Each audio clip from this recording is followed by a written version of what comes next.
Hello student, आज का हमारा टॉपिक है हाउ ए कंप्यूटर वर्क्स में हम बात करेंगे all computers work on the IPO cycle.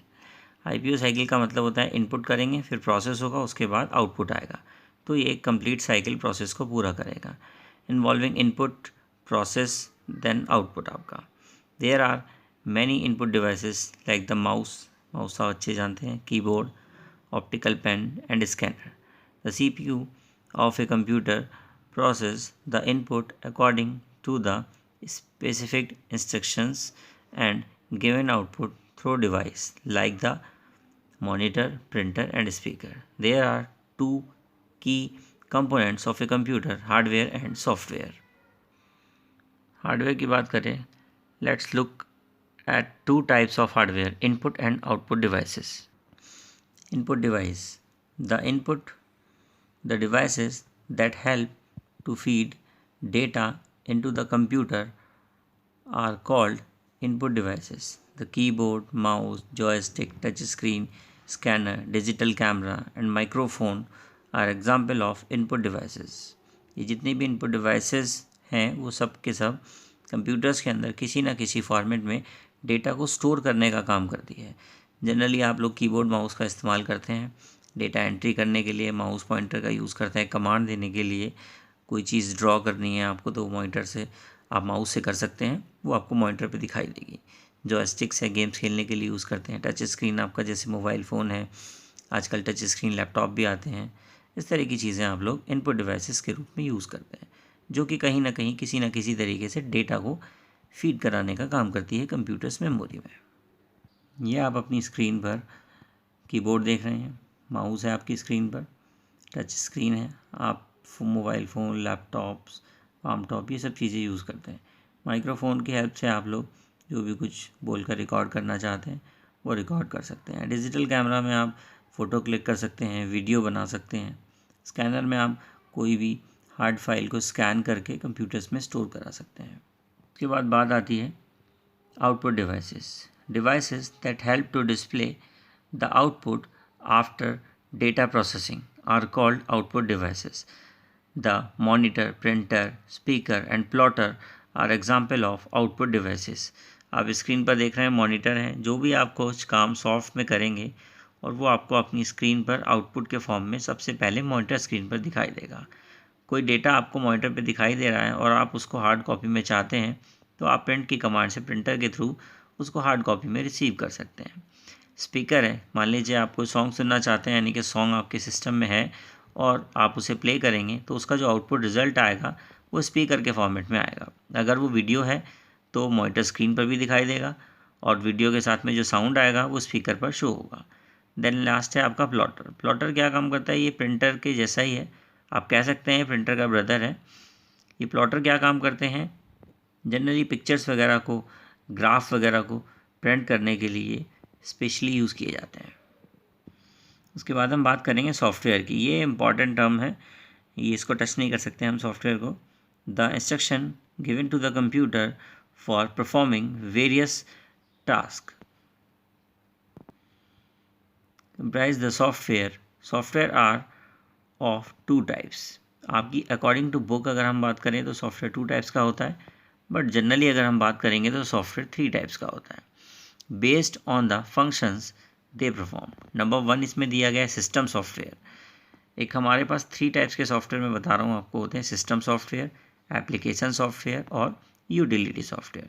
जो आपके सिस्टम सॉफ्टवेयर होते हैं, जितने भी ऑपरेटिंग सिस्टम्स आपके पास हैं, all the operating systems are called system software. जितने भी एप्लीकेशन सॉफ्टवेयर होते हैं वो सब जैसे कि आप किसी भी स्पेशल टास्क को परफॉर्म करने के लिए यूज़ करते हैं। और यूटिलिटी, जितने भी आपके पास ड्राइवर्स हैं, all the drivers are called utility software. बात करते हैं सिस्टम सॉफ्टवेयर की। System software operates, control and execute various applications on the computer. An operating system like Windows is system software. इसके एग्जाम्पल है डॉस, एक्सपी, विस्टा। जितने भी operating system है वो सब सिस्टम सॉफ्टवेयर के एग्जाम्पल हैं। जैसा कि भी मैंने आपको बताया कि एप्लीकेशन सॉफ्टवेयर होते हैं, these are software design to help the user to perform specific task. Some command type of application are MS Paint, MS Word, PowerPoint, Excel, और आप देख सकते हैं टैली है, फोटोशॉप है। इस तरीके के जितने भी सॉफ्टवेयर्स होते हैं वो सब एप्लीकेशन सॉफ्टवेयर कहलाते हैं। इसके बाद थर्ड यहाँ पर नहीं दिया गया है, इसमें आता है आपका यूटिलिटी। यूटिलिटी का मतलब है जितने भी आपके पास में ड्राइवर्स होते हैं, sound card driver, graphics driver, LAN card driver, इसका मतलब all the drivers are called utility software. Next topic की तरफ बढ़ते हैं, computer language. The computer need to give instruction in a language that it understands. Computers can only read instruction in binary code. सबसे पहले अगर हम languages की बात करें तो हमारे पास एक लैंग्वेज आती है बाइनरी नंबर सिस्टम। इस नंबर सिस्टम बाइनरी लैंग्वेज को समझने के लिए हम अपने बोर्ड पर चलते हैं। बाइनरी नंबर्स में ये कह लीजिए कि बाइनरी लैंग्वेज। फर्स्ट पॉइंट है, the binary number system has a base of 2। किसी भी भाषा में नंबर ऑफ एलिमेंट जितने यूज़ किए जाते हैं वो उस भाषा का बेस कहलाता है।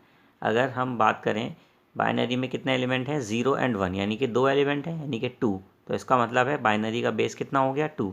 इंग्लिश लैंग्वेज में कितने एलिमेंट्स यूज़ होते हैं, 26, तो इंग्लिश का बेस कितना हो गया, 26। 0 और 1 2 एलिमेंट बाइनरी में यूज़ किए जाते हैं, इट्स कॉल्ड बिट्स। इनको अगर लिखना होता है बाइनरी में, जो भी कोई नंबर लिखा जाता है वो हमेशा 4 डिजिट में लिखा जाता है। 4 टाइम आप 0 लगाएंगे तो इसका मतलब है 0, 3 टाइम 0 उसके बाद 1 आएगा तो इसका मतलब है 1, फिर है 0 0 1 0, इसका मतलब होता है 2, फिर होता है 0 0 1 1, इसका मतलब होता है 3, 0 1 0 0 का मतलब होता है 4, 0 1 0 1 का मतलब होता है 5। ये जो नंबरिंग है ये 1 को ऐड करके आता रहेगा।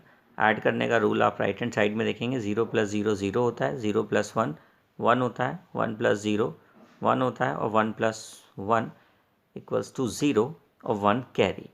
ये एडिशन सिस्टम है। इसमें आपको अपनी नोटबुक में एक वर्क करना है कि 1 से लेके 100 तक की काउंटिंग आपको बाइनरी नंबर सिस्टम्स के अकॉर्डिंग लिखनी है। इसमें आपको क्या करना है, पहले 0 लिया, उसके बाद 1 ऐड किया, 1 आ गया, फिर 2 ऐड किया, 1 ऐड किया तो 2 आ गया, फिर 1 ऐड किया 3 आया, ऐसे ही कंटिन्यू आप 100 तक इसको अपनी नोटबुक में करेंगे। बाइनरी नंबर सिस्टम के अंदर आपको decimal to binary number system में चेक करना है कि डेसिमल नंबर को बाइनरी में कैसे कन्वर्ट किया जाता है। डेसिमल का बेस होता है 10 और बाइनरी का बेस होता है 2। क्वेश्चन देखा आपने कि ब्रैकेट लगाया 24 ब्रैकेट क्लोज बेस 10, हमें कन्वर्ट करना है बाइनरी के अंदर, तो आप 2 से डिवाइड करते हुए चलेंगे।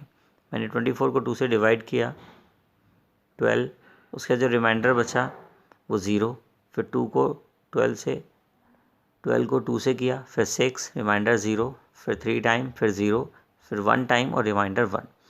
आप देखेंगे नीचे से ऊपर की तरफ मैंने एरो लगा रखा है, क्योंकि आंसर लिखने का मेथड होता है नीचे से ऊपर की तरफ। मैंने बराबर में आपके आंसर लिख रखा है ब्रैकेट में 24 base 10 convert into 11000 bracket close base 2। इस तरीके से आप किसी भी डेसिमल नंबर को बाइनरी में कन्वर्ट कर सकते हैं।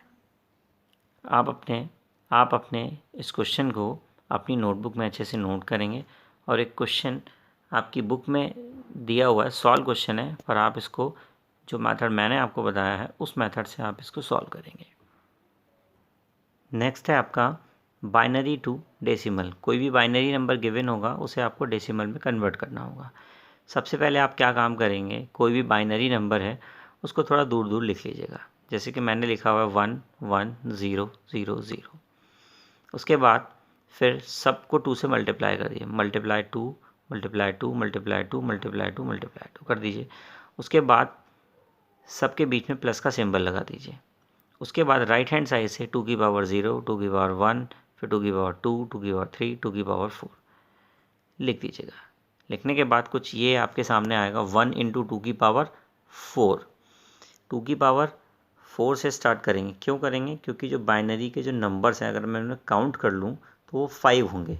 तो जितने भी बाइनरी के डिजिट्स होंगी आपकी, उनसे एक कम नंबर की पावर आपको रखनी है। 1 × 2 की पावर 4 प्लस 1 × 2 की पावर 3 प्लस 0 × 2 की पावर 2 प्लस 0 × 2 की पावर 1 प्लस 0 × 2 की पावर 0, और 2 की पावर 0 की वैल्यू हमेशा 1 होती है।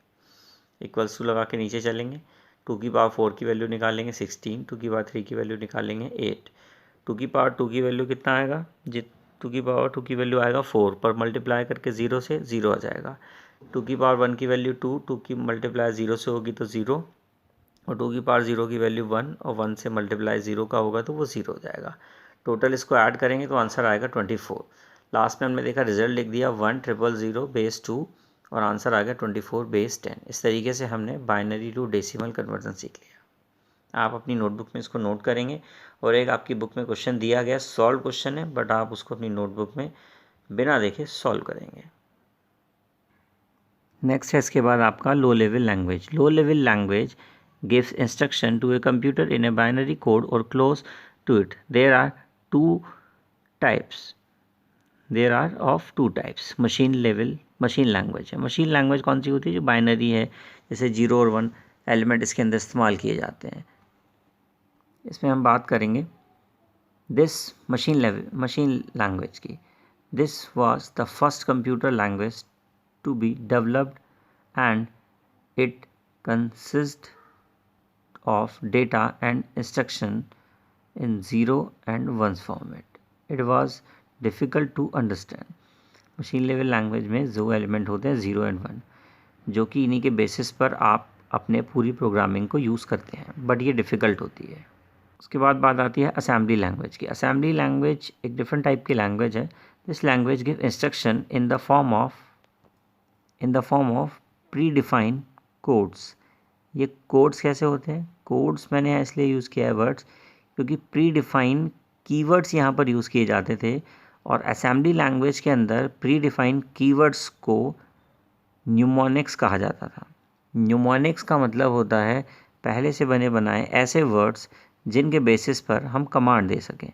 फॉर एग्ज़ाम्पल आप देखेंगे LD may be used for the command load program, और JMP फ्रॉम जंप। ये प्रोग्राम कॉल्ड एन असेंबलर क्या है? ये एक जैसे आपका प्रोसेसर होता है, प्रोसेस करने के लिए असेंबली लैंग्वेज में हम लोग असेंबलर का इस्तेमाल किया करते थे। Is required to translate the assembly language into binary code. A assembler convert the binary code back into assembly language. Next है आपके पास में high level language. These include languages that are very similar to the English language. They are simpler and more user friendly than low level language. High level language are converted into binary code by using program called interpreter और compiler। जो आपका compiler है वो पूरे programme को एक साथ execute करने का काम करता है, और जो इंटरप्रेटर होता है वो आपके प्रोग्राम को लाइन बाय लाइन एग्जीक्यूट करने का काम करता है। जैसा कि आप अपने फिगर में देख रहे हैं, आपका इंटरप्रेटर कोड को लाइन बाय लाइन प्रोसेस कर रहा है, और कंपाइलर पूरे कोड को एक साथ प्रोसेस कर रहा है। टाइम टू टाइम हमारे कंप्यूटर्स में डिफरेंट टाइप की लैंग्वेजेस आई हैं। उसमें से पहली लैंग्वेज जो आई थी फोर्टान लैंग्वेज हुआ करती थी। एक LIPS कमांड लैंग्वेज थी, ये आर्टिफिशियल इंटेलिजेंसी पे काम करती थी। फिर आई आपकी C लैंग्वेज जो यूज़ टू प्रोसेस यानी कि डेटा को प्रोसेस करने का काम करती थी। उसके बाद कोबाल लैंग्वेज थी, ये भी डेटा रिकॉर्ड करने का काम करती थी। फिर एक बेसिक लैंग्वेज आई जो बिगनर्स के लिए थी। उसके बाद पास्कल लैंग्वेज डेवलप की गई, was use for producing software as well as for the educational purpose. इसका मतलब क्या है कि एजुकेशनल पर्पस के बेसिस पर आपकी जो पास्कल लैंग्वेज है यूज़ की गई थी। उसके बाद एक लोगो लैंग्वेज आई, उसके बाद फिर C++ आई, ये भी एजुकेशनल प्रोग्रामिंग लैंग्वेज है। इसमें बहुत सारे प्रोग्राम्स डेवलप किए जाते हैं, कोड डेवलप किए जाते हैं। उसके बाद जावा आई, जावा स्मार्टफोन एप्लीकेशंस बनाने में यूज़ होती है। फिर उसके बाद विजुअल बेसिक यानी कि जो GUI इन्वायरमेंट आपके हैं, इस तरीके के सॉफ्टवेयर जिस पर आप क्लिक करें और फंक्शन परफॉर्म हो जाए, वो विजुअल बेसिक के बेसिस पर आपको समझाई गई हैं। और ये सभी इंपॉर्टेंट लैंग्वेजेस हैं, और आज की डेट में C++, जावा तो मार्केट में है, पर विजुअल बेसिक अभी मार्केट से आउट हो गई है। इसके बेसिस के पर और अधिक लैंग्वेजेस, इससे ज़्यादा एडवांस लैंग्वेजेस आ गई हैं।